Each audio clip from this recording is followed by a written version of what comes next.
Surprise.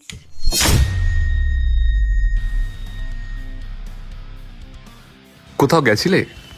না যাবে? না আজকে বার্থডে আমার।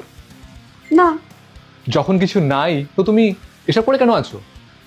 সকালবেলা কি বলেছিলে ভুলে যাচ্ছ?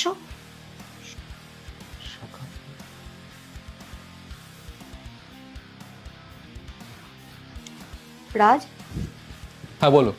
বলছি আজকে একটু অফিস থেকে তাড়াতাড়ি আসতে পারবে? তাহলে তোমার সাথে একটু ডিনারে যেতাম। কি ডিনারে তোমার সঙ্গে? Are you mad?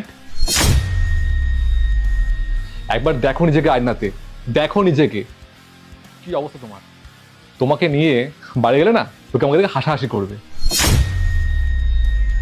ভাবে দেখো কি আমার একটা মেয়েকে নিয়ে যাচ্ছে, পুরো গ্রাম থেকে মনে হচ্ছে যেন এসছে।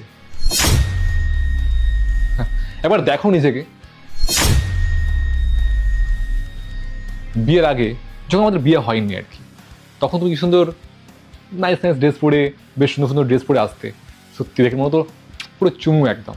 আর এখন দেখো কি অবস্থা, দেখে মনে হচ্ছে পুরো গাইয়া, মানে সব তো গ্রাম থেকে এসছে।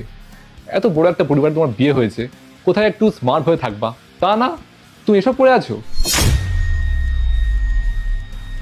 তো লজ্জা হওয়া দরকার। আর কি বললে? ডিনার, তাই না? তোমাকে নিয়ে না এই বাড়িতে ঠিক আছে, বাইরে নয়।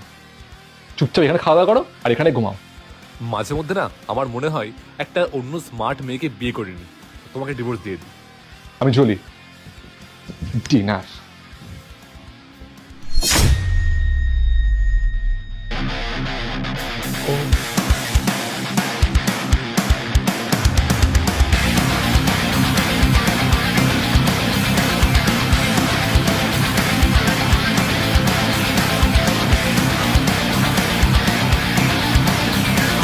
পিউ, খাবার দাও, খিদে পেয়েছে আমার, রাত হয়ে গেছে। আমি খাবার টাবার বানাইনি।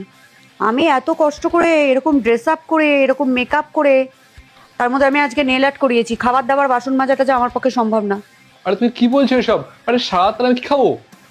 জোম্যাটো আছে, সুইগি আছে, সেখান থেকে অর্ডার করে নাও।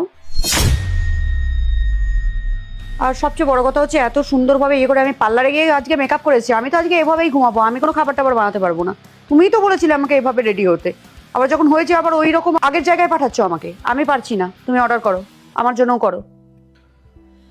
সরি পিউ, আমার ভুল হয়ে গেছে, সত্যি ভুল করেছি আমি।